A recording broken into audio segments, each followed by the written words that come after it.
Hey there, I'm Kat, and this is Brews and Reviews.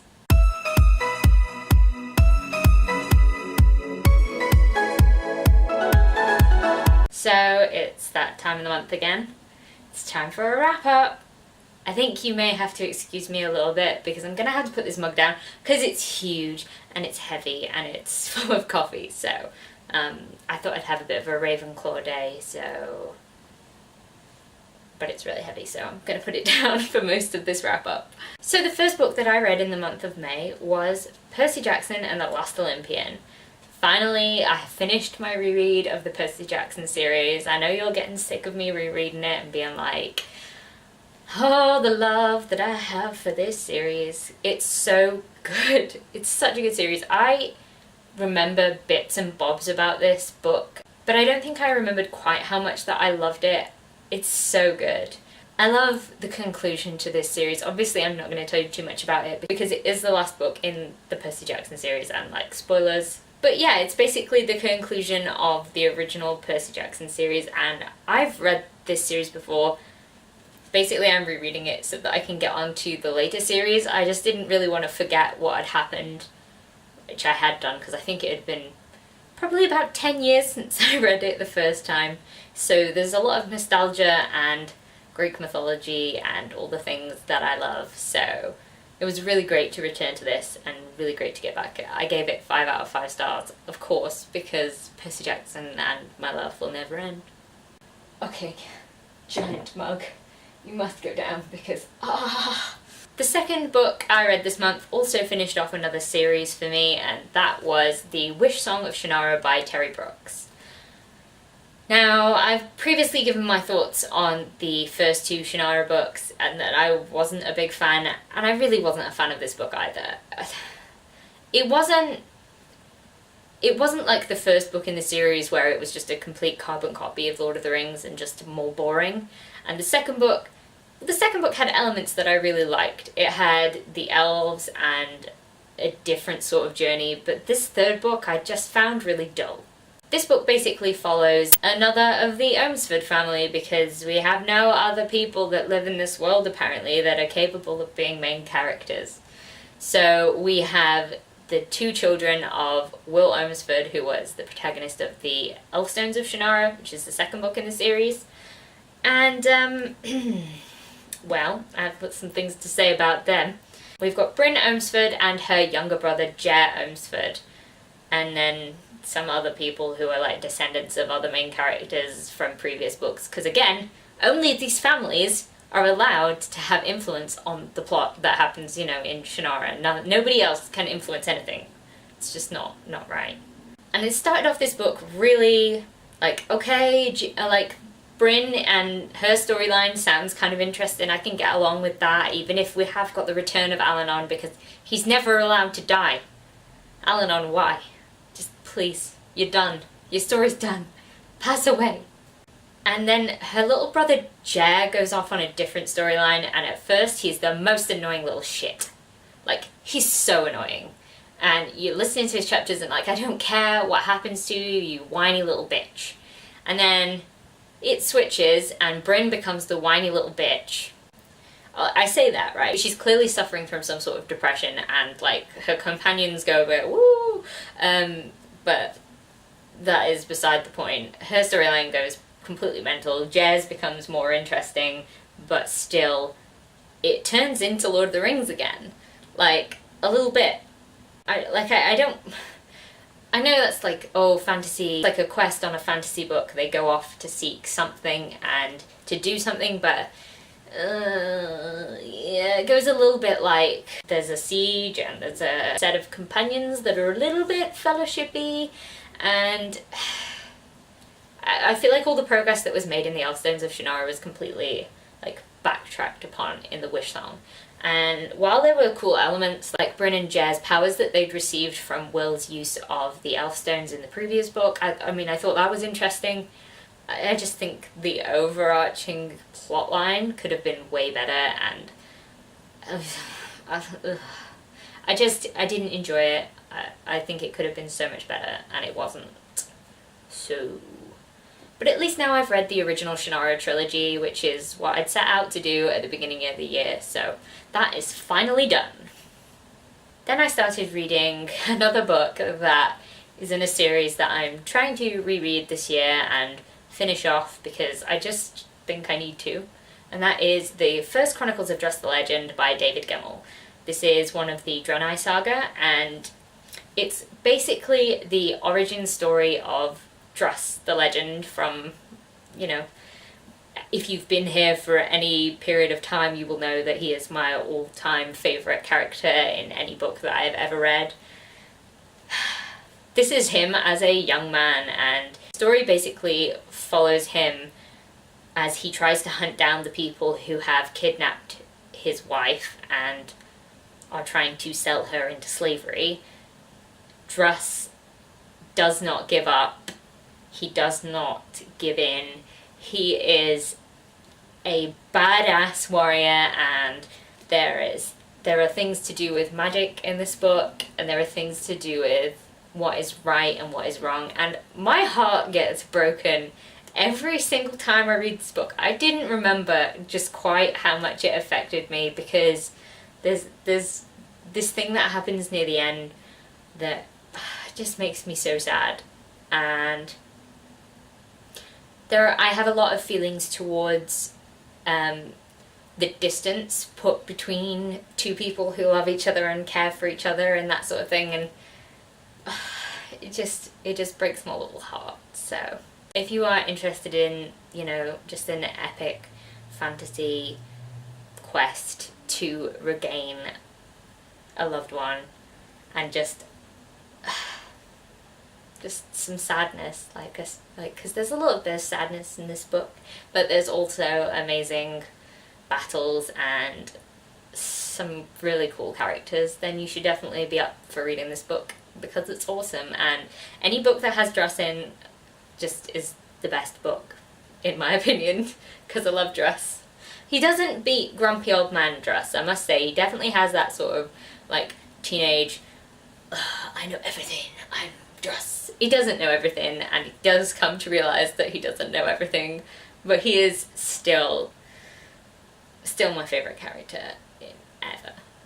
Then it was around this time in the month where I decided to take part in Beautiful Pages TBR Readathon, and so most of the books that I read after that are to do with the certain challenges in the TBR Readathon. So, I believe this book was for the challenge of book that I'm really excited to read, and I was really excited to read it, and that is Jin Storm by Leigh Bardugo, because I read the first book in this series ages ago and I didn't continue on with it for one reason or another, and I've finally done it. I have finally read the second book in the Grisha trilogy, and I'm so glad that I did. Now, this book didn't contain nearly enough Darkling for my tastes.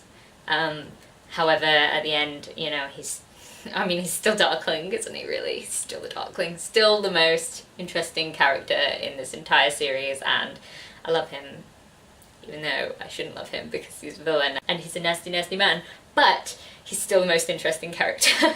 So this book for me suffered a little bit from second book in a series syndrome, like where it's slightly slower and it's reeling off the events of the first book, but it's not quite at the action of the third book yet, so it's just like in the middle. You can tell that the things that are happening here just couldn't happen in the finale book, and they just couldn't happen in the first book, but they're just like, you know, important things happen, but just, it's nothing groundbreaking, it's nothing that makes you go, oh my god, this book is amazing on its own, because it wasn't. This book wasn't amazing on its own. It was okay. Like, I enjoyed it.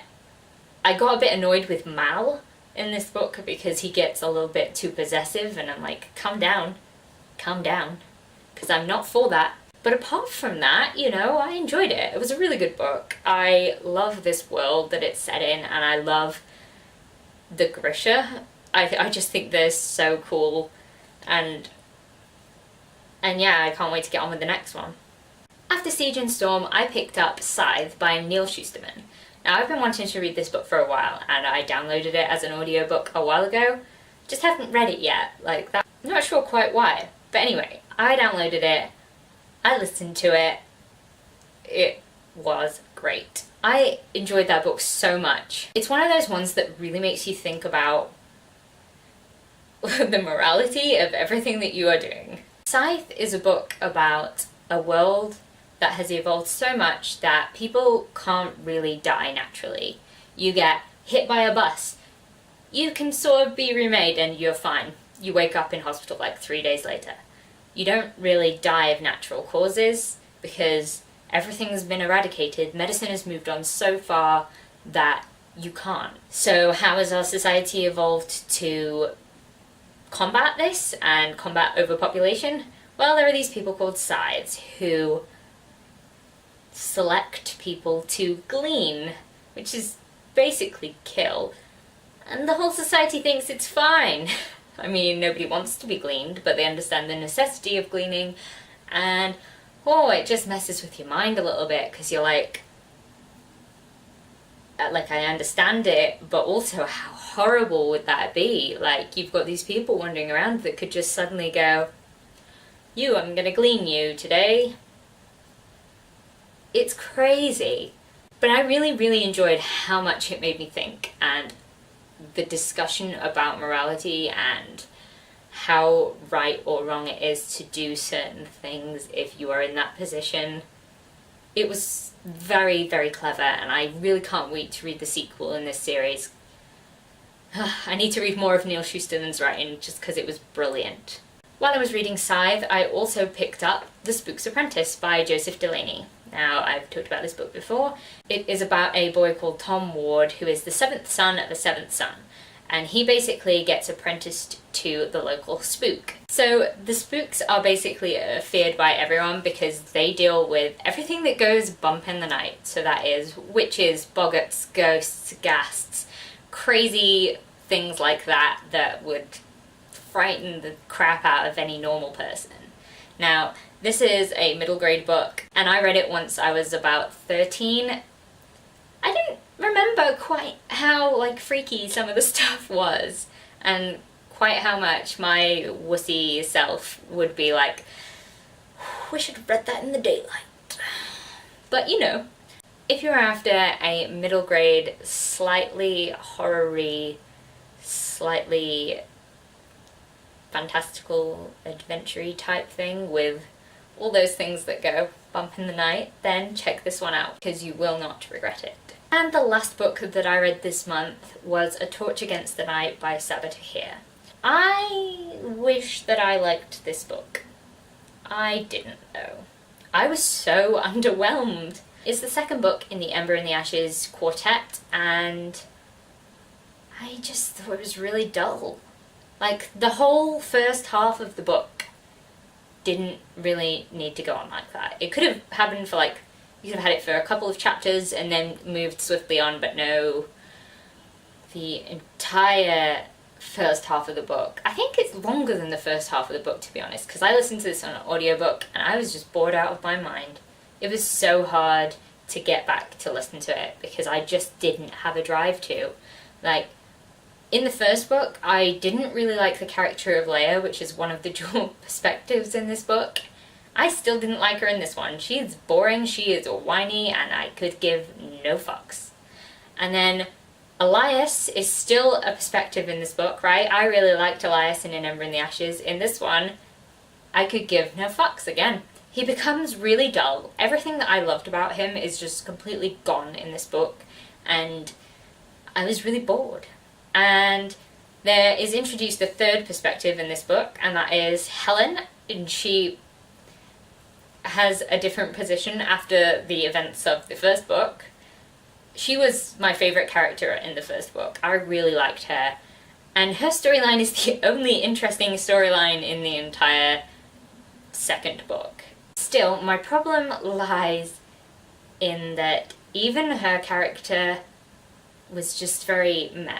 She didn't seem to do very much, and everything that she tried to do, she was one step behind the bad guys, who, might I add, were less cruel, less evil, just less.